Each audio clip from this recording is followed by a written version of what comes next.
lah, because parkour back then was a trend. Pasal dalam satu kelas tu ada macam-macam clan. Yes, true. So Clash of Clans. okay, dulu aku dengan Zan lain clan tau. Yes.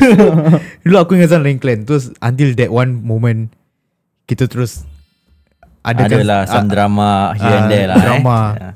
So until that one part, ini cerita episode 1 is it? Yes, Episode 1. So siapa nak dengar episode 1 lah, macam how we met lah.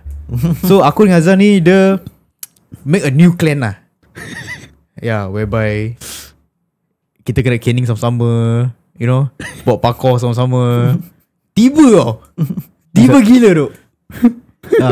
I don't know whose idea was that, but okay. Okay.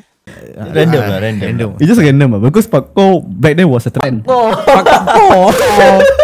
You know I do parkour, you know. Parkour. Ayah. Cabut.